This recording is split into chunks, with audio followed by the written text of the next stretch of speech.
नमस्कार. देशातली सगळ्यात मोठी प्रतिष्ठेची कंपनी टाटा.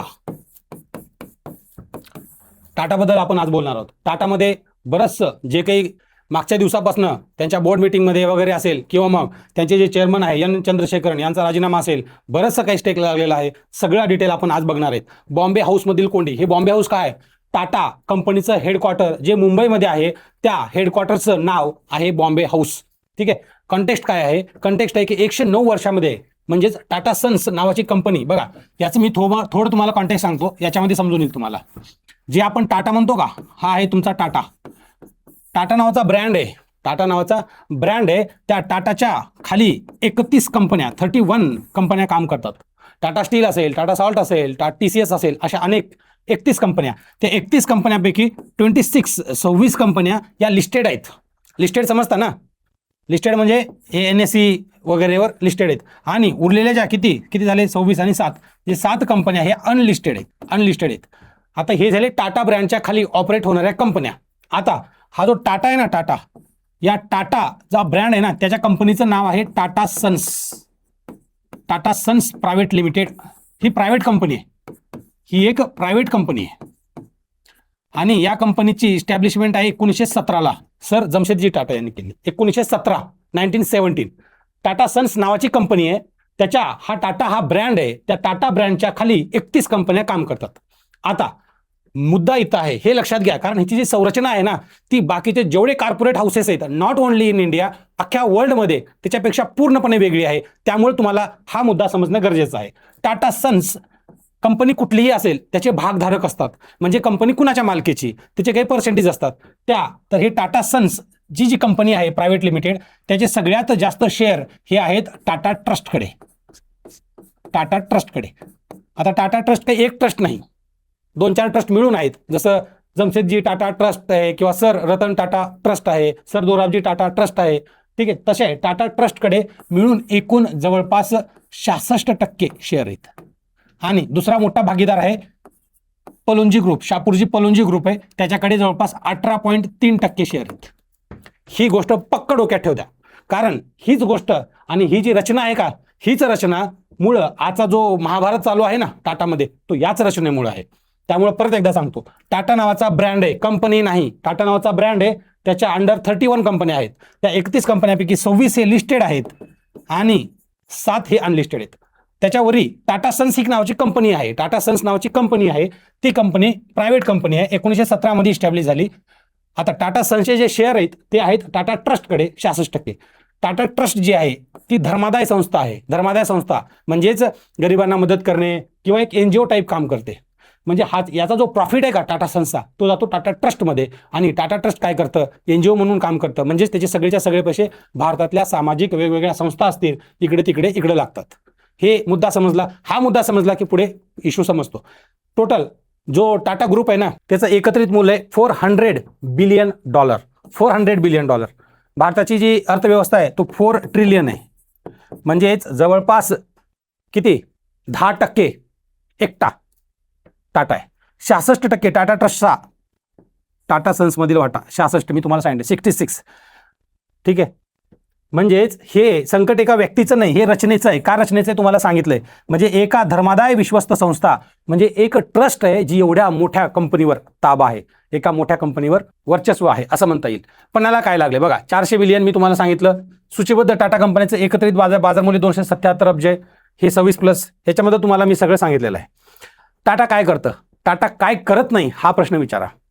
साल्टपासून सॉफ्टवेअरपर्यंत आणि आता चिप मेकिंगपर्यंत, म्हणजेच असं म्हणतात ना yes to yes, salt to software, ते आता चिप मेकिंग पर्यंत सगळंच आहे. टाटा नाही कशात हा प्रश्न विचारावा लागेल भारतासाठी. सगळ्यांना माहिती आहे टाटा सगळीकडे आहे. परंतु याची जी मालकी आहे ना, त्याची एक विचित्र रचना आहे. ती विचित्र रचना तुम्हाला पहिल्या स्लाइडमध्ये सांगितली आहे. आणि इथे संकटाचं मूळ आहे कुठलं? टाटा ट्रस्ट 66% आहे. ही एक धर्मादाय विश्वस्त संस्था आहे. 66 Tata trust. Shapurji Pallonji SP group आहे. SP ग्रुपमध्ये 18.4 आहे आणि टाटा समूहच्या इतर कंपन्या 15.6 आहे. म्हणजे टाटा ट्रस्ट जी आहे ना, हा जो मेन मुद्दा आहे. हे बघा, टाटा सन्स प्रायव्हेट लिमिटेड मी तुम्हाला सांगितलं होतं. टाटा सन्स प्रायव्हेट लिमिटेड समूहाची होल्डिंग कंपनी 1917ला खाजगी कंपनी म्हणून केली. ठीक आहे. आणि मग याच्यामध्ये अंडरमध्ये टाटा स्टील वगैरे येतात. आता संरचनात्मक दोष काय बघा. आता आपण म्हणलं हे ठीक आहे, मग याच्यात प्रॉब्लेम काय? प्रॉब्लेम कुठे येतो? प्रॉब्लेम इथं आहे, ही जी विश्वस्त संस्था आहे विरुद्ध कंपनी, मी तुम्हाला सांगितलं हे टाटा सन्स आहे, हे बघा हे टाटा सन्स आहे आणि टाटा सन्सच्या वरती बसलं कुठलं, टाटा ट्रस्ट. टाटा ट्रस्ट वरती आहे. म्हणजे ही एक टाटा ट्रस्ट ही एक ट्रस्ट आहे, विश्वस्त संस्था, आणि ही कंपनी आहे. आणि कुठलीही कंपनी ही प्रॉफिट ड्रिव्हन असते. मोटिव्ह काय असतो, प्रॉफिट. आणि ट्रस्टचा मोटिव्ह काय असतो, सोशल सर्व्हिस. इथंच आहे गोळ. आणि दुसरी गोष्ट म्हणजे ही जी टाटा ट्रस्ट आहे ना, याच्यावर कंट्रोल वेगळे ऍक्ट आहेत आणि कंपनीज ऍक्ट ह्याचे वेगळे ऍक्ट आहेत. कंपनीज ऍक्ट 2013 असेल, हिचं धर्मादाय आयुक्ताचं एक ऍक्ट आहे, तो ऍक्ट वेगळा, हा ऍक्ट वेगळा. म्हणजे दोन्हीवर हे बघा, इथं महाराष्ट्र सार्वजनिक विश्वस्त कायदा 1950 लागू आहे इथे. म्हणजे लोकहित व दानधर्म हा त्याचा उद्देश आहे.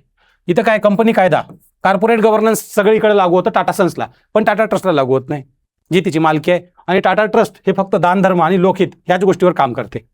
66% हिस्सा टाटा ट्रस्टचा आहे. इथपर्यंत समजलं. म्हणजे संस्था एकच आहे, कुठली, टाटा ट्रस्ट. त्याच्या भूमिका दोन, एक तर लोकहित आणि दानधर्म करायचे आणि दुसरी प्रॉफिट ड्रिव्हन पण काम करायचं आहे. दोन्हीकडे त्यांना लक्ष केंद्रित करायचं आहे. दोन नियामक, दोघांचे नियम एकमेकाशी जुळत नाहीत आणि इथं सगळा हा गोळ तयार होतो. आता हे सगळं जे झालं, हे सगळे 1917 पासून, मी तुम्हाला सांगितलं 1917 पासून आहे, 1917 पासून आहे. मग असं झालं का की हे आज जे चालू आहे मागच्या 7-8 दिवसामध्ये, 10 दिवसामध्ये, हे पहिल्यांदाच झालं का, तर नाही. 2016ला पहिला एक भूकंप आला होता. हे बघा 2012 ते 21 मध्ये, म्हणजे 2012 ते 16 मध्ये आहे. ठीक आहे. पहिला भूकंप सायरस मिस्त्री प्रकरणावर आला होता. बऱ्याच जणांना हा माहित आहे. कॉर्पोरेट गव्हर्नन्सचा इश्यू त्यावेळेस खूप जास्त प्रमाणामध्ये चर्चेमध्ये सुद्धा होता. आपण याची पार्श्वभूमी बघू टाटाची. बघा 1868 मध्ये 1868 जमशेदजी टाटा यांनी समूहाची स्थापना केली. आणि समूहाची स्थापना केल्यानंतर ते एक पारशी होते. आणि आज सुद्धा ते, आपण म्हणतो मुंबईमध्ये पारशी समाज खूप कमी आहे, परंतु सगळ्या व्यवसायामध्ये पुढे आहे. नफ्याचा मोठा हिस्सा विश्वस्त संस्थाकडे वळवण्याची परंपरा सुरू केली जमशेदजी टाटा यांनी. जेवढा प्रॉफिट आहे त्यांनी असं वाटलं की आपण समाजाचं घेतो, तर आपण समाजासाठी काही ना काही देणं लागतो. या अनुभवातून किंवा या भावनेतून त्यांनी टाटा ट्रस्टची स्थापना केली. आणि जेवढा प्रॉफिट हा टाटा सन्समधनं यायला, जेवढा प्रॉफिट त्यांच्या कंपनीतनं यायचा, तो प्रॉफिट तो ट्रस्टमध्ये टाकायचे. आणि ट्रस्ट काय करायची, दानधर्म, लोकहित याच्यासारखी कामं करायची. म्हणजेच लोकाचा पैसा लोकाकडे, हे जमशेदजी टाटा यांचं विजन होतं. आणि मग त्याच्यानंतर हळूहळू 1868 पासून काम चालू केलं. परंतु जशी जशी कंपनीची ग्रोथ व्हायला लागली, तसं तसं एक स्ट्रक्चरल चेंज आणणं गरजेचं होतं. म्हणून 1917ला त्यांनी टाटा सन्स नावाची कंपनी सुरू केली. ठीक आहे. आणि त्याच्यावर हे बघा, सर दोराबजी टाटा ट्रस्ट व सर रतन टाटा ट्रस्ट याची उभारणी झाली. म्हणजे वेगवेगळ्या ट्रस्ट आहेत, तेवढं काही लक्षात नका ठेवू. बॉम्ब फुटला 2012 मध्ये. 2012 मध्ये सायरस मिस्त्री टाटाचे अध्यक्ष झाले. का, कारण रतन टाटा ज्यावेळेचे अध्यक्ष होते ते रिटायर झाले. त्यानंतर 2016 हा एक महत्त्वाची डेट आहे. 24 ऑक्टोबर संचालक मंडळाने मिस्त्रींना अचानक काढलं. काही महिने बाकी असतानाच मिस्त्रींना हटवलं. संचालक मंडळ म्हणजे टाटा ट्रस्टचं मंडळ. आणि टाटा ट्रस्टचे अध्यक्ष कोण होते त्यावेळेस, रतन टाटा होते. रतन टाटांना कदाचित हे मान्य नव्हतं. आपण मध्ये बघूया, कारण सायरस मिस्त्रीचे असे निर्णय जे की टाटा ग्रुपच्या ज्या व्हॅल्यूज आहेत त्या व्हॅल्यूजला कॉम्प्रोमाइज करत होते, असं बऱ्याच विश्वस्त म्हणजे ट्रस्टी लोकांचं मत होतं. त्याच्यामध्ये रतन टाटा यांचं नाव आघाडीवर होतं. बरं, आता मिस्त्रीला तर काढलं. मिस्त्रीने लगेच काय केलं, नॅशनल कंपनी लॉ ट्रिब्युनल, हे बघा NCLT, नॅशनल कंपनी लॉ ट्रिब्युनलमध्ये चॅलेंज केलं. नॅशनल कंपनी लॉ ट्रिब्युनलमध्ये चॅलेंज केलं आणि टाटा जिंकलं. त्याच्यानंतर मिस्त्री उगी बसत नव्हता. मिस्त्रीने लगेच अपील केलं, नॅशनल कंपनी लॉ ॲपिलेट ट्रिब्युनल. इथे टाटा हरला. टाटानी चॅलेंज केलं सुप्रीम कोर्टामध्ये, इथे टाटा जिंकलं. बघा, टाटा बेस लेवलला जिंकलं, इंटरमिडिएट लेवलला हरलं आणि परत सुप्रीम कोर्टमध्ये जिंकलं. टाटा जिंकला, टाटा ट्रस्ट जिंकलं. ही त्याची टाईमलाईन आहे. आणि 2022 मध्ये सायरस मिस्त्री यांचं अपघाती निधन झालं, हे आपल्याला माहिती आहे. आणि जेवढा मुद्दा होता तो पुढे न राहता जसा आहे तसाच उडा राहिला. आणि त्याच्यानंतर 2021चा निकाल आला. 2021ला सुप्रीम कोर्टाचा निकाल आला. सुप्रीम कोर्टाचा निकाल हा टाटाच्या बाजूने लागला. आणि काही प्रश्न आले, म्हणजे जसं सर्वोच्च न्यायालय बघा टाटा सन्स विजयी झालं. याच्यामध्ये टाटा सन्स आलं. याच्यामध्ये मिस्त्रीची पुनर्नियुक्ती करा म्हणून सांगितलं, पण मिस्त्रीने ते घेतलं नाही.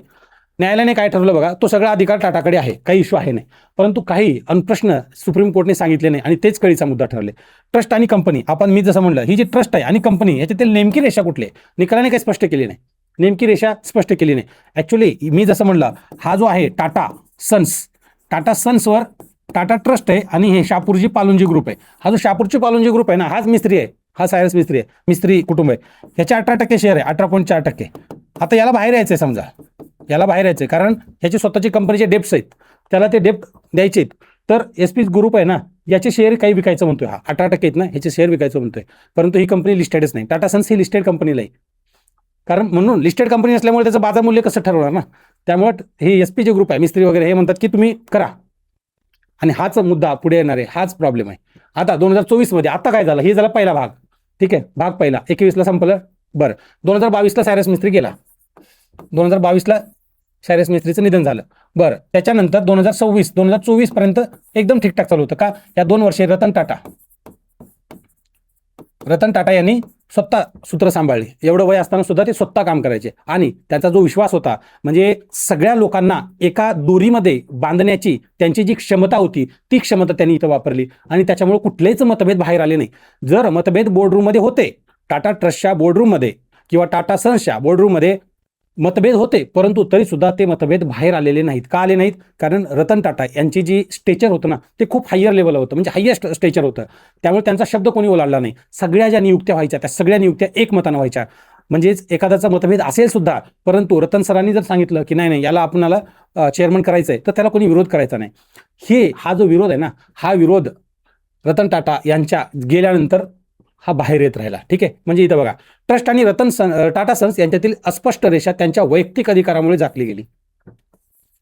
म्हणजे तुम्ही बघू शकता की एखाद्या व्यक्तीवर पूर्ण संस्था डिपेंड होते आणि जेव्हा ती व्यक्ती जाते, ती संस्था कशी कोलमडते, हा याचं ज्वलंत उदाहरण आहे. आणि हे फक्त एका संस्थेचं नाही, हे लोकशाहीचं सुद्धा सांगतोय. कुठल्याही देशाची लोकशाही, कुठल्याही देशाची अर्थव्यवस्था जर एकाच टेकूवर जर थांबली असेल, एकाच टेकूवर जर टिकून असेल, जर तो टेकू गेला तर अख्खी अर्थव्यवस्था आणि अख्खी देशाची लोकशाही पडून जाते. आणि हेच काही देशाच्या बाबतीमध्ये सुद्धा घडतंय. बरं, 9 ऑक्टोबर 2024 मध्ये निधन झालं रतन टाटा. त्याच्यानंतर नोएल टाटा याचे एकमतानं ट्रस्टचे अध्यक्ष झाले. आणि नोएल टाटा कोण? तर रतन टाटाचे सावत्र भाऊ, चुलत नाही, सावत्र भाऊ. कारण ठीक आहे, रतन टाटा.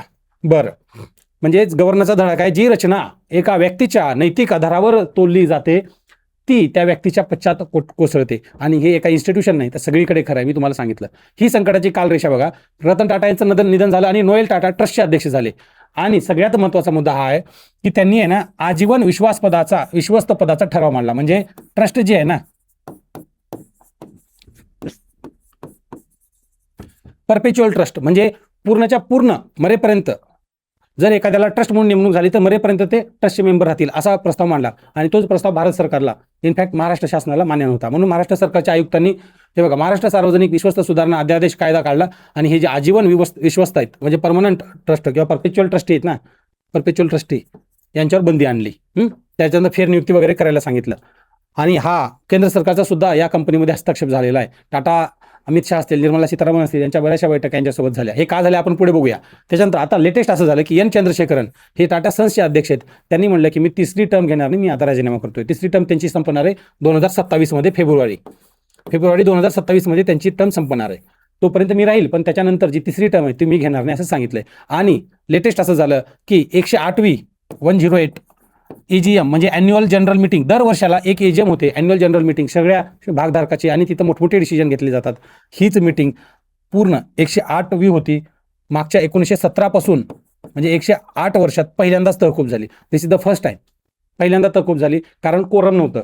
ठीक आहे, कोरम नव्हतं तिथं. त्याच्यामुळे कोरम म्हणजे समजा 10 असतील, तिथं लिहिलेलं असतं 10 पैकी कमीत कमी 5 मेंबर प्रेझेंट पाहिजे, आणि त्या 5 पैकी हे 2 मेंबर पाहिजे, असं तसं होतं तिथं.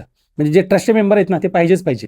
आणि हे जे गोळ झाला का आजीवन विश्वस्तावर मर्यादा, त्याच्यामुळे अपॉइंटमेंट टुकली. आणि अपॉइंटमेंट टुकल्यामुळं हे जे रतन टाटा ट्रस्ट ग्रुप असेल किंवा दोराबजी टाटा रतन ट्रस्ट असेल, ह्या दोघांनी मिळून नॉमिनेटच करू शकले नाहीत. त्यामुळे तो इश्यू झाला. हे बघा, फूट कसं आहे, 6 विश्वस्त आणि 2 गट, एकूण 6 ट्रस्टी टाटा ट्रस्टमध्ये, आणि 2 गट पडले. पहिला आहे नोएल टाटा ग्रुप आणि दुसरा आहे मेहल मिस्त्री, दारियस खंबाटा. हे नावं लक्षात नका ठेवू. ट्रस्टच्या देखरेखीचा आग्रह धरतात आणि हे संस्थापन प्रक्रियेचा आग्रह धरतात. म्हणजे नोएल टाटा आहेत ना, म्हणजे थोडक्यात की टाटा ट्रस्टमध्ये मतभेद आधीपासूनच होते, परंतु रतन टाटा असल्यामुळे ते मतभेद बाहेर आले नाहीत. आता काय झालं, नोएल टाटा यांचा एक ग्रुप बनला आणि हा एक ग्रुप बनला. त्यामुळे आहे ना, हे बघा, ऐतिहासिकदृष्ट्या नेहमी एकमताने होत असत, परंतु आता पहिल्यांदाच मतदान झालं आणि तीच परंपरा मोडली. आणि पहिल्यांदाच मतदान झालं, तिथंच फूट पडली होती टाटा ट्रस्टमध्ये, तेव्हाच फूट पडली की आता काय करायचं. त्याच्यानंतर हळूहळू जो कायद्याचा फास आहे, म्हणजे विश्वस्त कायद्याची दुरुस्ती असेल आणि आयुक्ताचा आदेश मी तुम्हाला सांगितलं, तर ते ट्रस्ट जी आहे ना, टाटा ट्रस्ट, त्याच्यासाठी अडचणीची ठरली. आणि अध्यक्षाची पायउतार मी तुम्हाला सांगितलं आता जस्ट, EGM तहकूब झाली, अॅन्युअल जनरल मीटिंग. ठीक आहे, त्यांच्या संचालक पदाच्या फेरनियुक्तीचा ठरावी प्रलंबित झाला. आणि हे जे 3-4 नावं आहेत ना, हे रिपोर्टमध्ये आले होते, टीव्हीमध्ये की न्यूजपेपरमध्ये, की हे आता एन चंद्रशेखरन यांचे उत्तराधिकारी कोण. तर हे जे आहेत ना, TV नरेंद्रन, हे एकदम स्ट्रॉंग कंटेस्टंट आहेत. टाटा स्टीलचे CEO आणि MD आहेत TV नरेंद्रन. आणि अगोदर पण जेव्हा एन चंद्रशेखरन जेव्हा होत होते ना, त्यावेळेस पण यांचं नाव आघाडीवर होतं, TV. नरेंद्रन, त्याच्यानंतर प्रवीर सिन्हा आहेत, शैलेंद्रचंद्र आहेत, शैलेशचंद्र आहेत आणि रामकृष्ण मुकुंदन आहेत. हे याच्यापैकी कोणी होऊ शकतं. आता 109 वर्षात पहिल्यांदाच घडलं, एजीएम तहकूब झाली. आणि कशामुळे झाली मी तुम्हाला सांगितलंय. एजीएम तहकूब झाल्यानंतर काय झालं, मानधन टाटा सन्स अधिकाऱ्याचं कमिशन किती असेल ते रोखलं, संचालक पद कुणाकडे जाणार याच्याबद्दल काही सहमती झाली नाही. लाभांश टाटा ट्रस्टला किती डिव्हिडंड मिळेल, कारण टाटा ट्रस्ट 66% मालकी आहे, ते पण ठरलं नाही. हिशोब मंजुरी सगळ्याच्या सगळं बॅकमध्ये पडलं. आता हे का घडलं, सगळ्यात महत्त्वाचं हे का घडलं, हे सगळं तमाशा का झाला. सगळ्यात पहिले तर संरचनात्मक स्ट्रक्चरल डिफिसिट आहे. स्ट्रक्चरल इश्यूज काय मी सांगितलं तुम्हाला. टाटा सन्स ही लिमिटेड कंपनी आहे, प्रायव्हेट लिमिटेड, त्याच्यावरही टाटा ट्रस्ट आहे. त्यामुळे ही जी रचना आहे ना तीच रचना धोकादायक आहे. दुसरा वैयक्तिक आहे. वैयक्तिक म्हणजे टाटा, रतन टाटा जोपर्यंत होते तोपर्यंत सगळं ठीक होतं, पण नंतर टाटा गेल्यानंतर प्रॉब्लेम झाला. जेव्हा इन्स्टिट्यूशन एका टेकवर उभं असतं तेव्हा ते नेहमी धोकादायक असतं. जो टेकू जेव्हा निघून पडतो ना तेव्हा खूप धोकादायक असतं. नियामक महाराष्ट्राचे जे कमिशनर आहेत त्यांनी सांगितलं की हा जे परमनंट जी विश्वस्ती आहे म्हणजे परपेच्युअल ट्रस्टी त्याच्यावर त्यांनी बंदी घातली. आणि व्यावसायिक म्हणजे सगळ्यात महत्त्वाचा हाच पार्ट मानला जातो एन चंद्रशेखरन यांना एक्सटेन्शन देण्यासाठी. एअर इंडिया व टाटा इलेक्ट्रॉनिक्समधील मोठा तोटा म्हणजे जवळपास 35% घट झाली आहे. हे बघा इथं मी सांगतोय. म्हणजे 2025 मध्ये 40,900 करोड इतका प्रॉफिट होता आणि 2026 मध्ये तो ड्रॉप होऊन झाला 26,600. बघा किती झाला. आणि याच्यामध्ये ना हे जे एअर इंडियाचा तोटा पहिला 10,800 करोड होता तो वाढून 22,000 करोड झाला. आणि हे जे एअर इंडिया आहे ना ही नॉन लिस्टेड कंपनी आहे. हे नॉन लिस्टेड कंपनी आहे. म्हणजे जो तोटा आहे का तो नॉन लिस्टेड कंपनीमध्ये आणि त्याला लिस्टेड करायचं असं काही जणांचं मत आहे आणि काही जणांचं नाही. आता त्याच्यामुळं प्रॉब्लेम आहे. आता मग हे सगळं ठीक आहे, हे सगळं मध्ये चालू आहे कुठं, बॉम्बे हाऊसमधल्या बोर्डरूममध्ये. मग आपल्या देशाला काय टेन्शन आहे, आपण काय एवढं वरी व्हायचं कारण ह्याच्यामुळे आहे. कारण जेवढे स्ट्रॅटेजिकल इम्पॉर्टन्स असलेले जे राष्ट्रीय प्रकल्प आहेत ते सगळेच्या सगळे प्रकल्प पणाला लागलेत. डोलेरा सेमीकंडक्टर हब असेल किंवा चिप जुळणी व चाचणी असेल, एअर इंडियाची पुनर्रचना असेल, ॲपल जुळणी प्रकल्प असेल, ह्या सगळ्याच्या सगळे प्रकल्प जे जागतिक दर्जाचे आहेत आणि भारताची प्रतिष्ठा ज्या प्रकल्पामध्ये लागल्या ते सगळेच्या सगळे प्रकल्प हे टाटाकडे. म्हणजे टाटामध्ये जर काही झालं तर भारताची प्रतिष्ठा पणाला लागली आणि टाटामध्ये जर काही झालं तर तुमच्या आमच्या घरामध्ये येणारं मीठ त्याच्यावर सुद्धा प्रभाव पडतो. म्हणून मुंबईमधल्या बॉम्बे हाऊसमधल्या बोर्डरूममध्ये होणारा निर्णय ग्रामीण भागातल्या देशाच्या कुठल्याही ग्रामीण भागातल्या शेवटच्या व्यक्तीपर्यंत त्याची झळ पोहोचणार आहे. म्हणून आपल्याला हा भाग आवश्यक आहे. सगळेच बघतो भागधारक बघा कोणाला काय हवंय. टाटा ट्रस्ट जे नोएल टाटाचा गट आहे ना, नोएल टाटा, ते म्हणतात की समूहावरील नियंत्रण टिकवणं, सूचीबद्धता टाळणं हे एक इम्पॉर्टंट आहे. बघा त्यांना नको आहे लिस्टिंग, नको आहे टाटा सन्सची लिस्टिंग नको आहे. परंतु हा जो विरोधी विश्वस्त गट आहे शापूरजी पालोनजी ग्रुप ते म्हणते की सूचीबद्धता करा असं म्हणते. लिहिलं नाही तर सूचीबद्धता करा म्हणते. का, एकदा जर लिस्टिंग झाली तर त्याचं व्हॅल्युएशन करता येईल आणि व्हॅल्युएशन केल्यानंतर ह्यांची जी काही 18% जी होल्डिंग आहे ते विकतील काही ना काही आणि थोडाफार पैसा उभा करतील त्याच्यामध्ये. ठीक आहे. शापूरजी पालोनजी ग्रुप हे बघा कर्जफेडीसाठी रोकड इथं लिहिलंय, बाकी सगळं आहे. आता भारतासाठी आणि जगासाठी काय अर्थ आहे, भारतासाठी काय धोरणात्मक अवलंबित्व स्ट्रॅटेजिक डिपेंडन्सी कुणावर आहे, सेमीकंडक्टर मिशन, ॲपल पुरवठा, आपण जे वरील सगळं बघितलं. आणि नियामक प्रश्न कसे करायचे म्हणजे मॅनेजमेंट कसं करायचं, धर्मादाय संस्थानुसार करायचं का मग इकडल्या ह्याच्यानुसार करायचं कंपनीज ॲक्टनुसार. जगासाठी काय, हे जे China+1 धोरण आहे हाच धोरणात भारताचा सर्वात मोठा भागीदार अनिश्चितता आहे. China+1 म्हणजे काय, जे प्रकल्प समजा हा आपला युरोप आहे, युरोपचा प्रकल्प अगोदर चायनामध्ये होता परंतु चायनामधून काढून त्यांना दुसऱ्या देशामध्ये टाकायचा हा 1. आणि याच्यामध्ये इंडिया आघाडीवर आहे. आपला कॉम्पिटिटर पण आहेत, व्हिएतनाम असेल किंवा इंडोनेशिया असेल, हे आपले कॉम्पिटिटर आहेत. म्हणून इकडे न जाता आपण कसं तो प्रोजेक्ट घेता येईल आणि आपण घेतला पण, आणि तो प्रोजेक्ट जिथं घेतला गेला तो टाटाच आहेत. ठीक आहे. त्यामुळे आपण इथली प्रतिष्ठा पणाला लागली. पुढचा मार्ग काय बघा, तातडीचा मार्ग असा आहे की जी रचना विश्वस्तची जी रचना आहे ना टाटा ट्रस्टची, त्याच्यामधले जे सर रतन टाटा ट्रस्ट असेल किंवा सर दोराबजी टाटा ट्रस्ट असतील तर त्यांचे रचनेचे कायद्यानुसार अनुपालन पूर्ण करून गोठवणूक उठवणं, जेवढी काही गोठवणूक आहे ना इमिडिएटली महाराष्ट्र सरकारने थोडं इथं हलका घ्यायला पाहिजे. त्याच्यानंतर एजीएम आहे ना ॲन्युअल जनरल मीटिंग ती कन्वे झाली पाहिजे. 9व्या तारखेला एजीएम घेऊन हिशोब लाभांश संचालक पदाचा ठराविक मार्ग काढणे. कारण एन चंद्रशेखरन आता हे तर पुढे जाणार नाहीत. ॲक्च्युली नोएल टाटा यांचाच त्यांना विरोध आहे. संरचनात्मक सुधारणा केली पाहिजे. आता हा लॉंग टर्मसाठी आहे. ट्रस्ट आणि कंपनी याच्यातील अधिकाराची रेषा पूर्ण स्पष्ट केली पाहिजे. टाटा ट्रस्टकडे कुठले अधिकार असतील आणि कंपनीकडे कुठले अधिकार असतील याची जी रेषा आहे ना ती पूर्ण केली पाहिजे. आणि जे उत्तराधिकार प्रक्रिया आहे ना त्याला एक फॉलबॅक पर्यायी मार्ग ठेवला पाहिजे. कारण काय होतं, एक जरी भागधारक एक जरी म्हणजे ट्रस्टी जर म्हणला ना याला नाही करायचं तर पूर्ण सिस्टीम कोलॅप्स होते. कारण एन चंद्रशेखर हे ठीकठाक काम करत होते, सगळ्यांना माहिती आहे. परंतु काही ना काही आता नोएल टाटा यांचा विरोध असेल किंवा अन्य काही असेल त्याच्यामुळे ते कॅन्सल केले. आणि अंतर्गत जो वाद आहे ना त्याच्यासाठी कुठली ना कुठली एक मेकॅनिझम इस्टॅब्लिश केलं पाहिजे. आजपर्यंत टाटामध्ये कधीच गरज पडली नाही कारण सगळे निर्णय एकमतानं व्हायचे. आणि आता कदाचित भविष्यामध्ये हे आणखी वाढू शकतं, म्हणून त्याच्यासाठी एक इस्टॅब्लिशमेंट केलं पाहिजे. म्हणजे टाटा समूहाची खरी ताकद त्याच्या ताळेबंदीत कधीच नव्हती, ती विश्वासात होती. ती हे बघा विश्वासात होती. आणि आज असा प्रश्न आहे, जी रचना विश्वासावर उभी होती ती रचना नियमावर उभी करता येतं काय? आणि तुमच्यासाठी एक साधा प्रश्न माझा असा आहे की जी टाटा सन्स कंपनी आहे, टाटा सन्सला जर आपण लिस्टिंग केली तर लिस्टिंग करून पारदर्शक व्हावी की ट्रस्टचे नियंत्रण हे वेगळे भारतीय मॉडेल जपलं जावं? तुम्हाला काय वाटतं? म्हणजेच टाटा ट्रस्ट ही कंपनी लिस्ट करायची आणि कॉर्पोरेट गव्हर्नन्स किंवा कॉर्पोरेट पद्धतीने चालवायची, का जी सध्या मोडत चालत आलेली परंपरा आहे आपली भारतातली, ही जी युनिकनेस आहे ही युनिकनेस मेंटेन करायची? याचं उत्तर तुम्ही आपल्या कमेंट बॉक्समध्ये सांगा. धन्यवाद.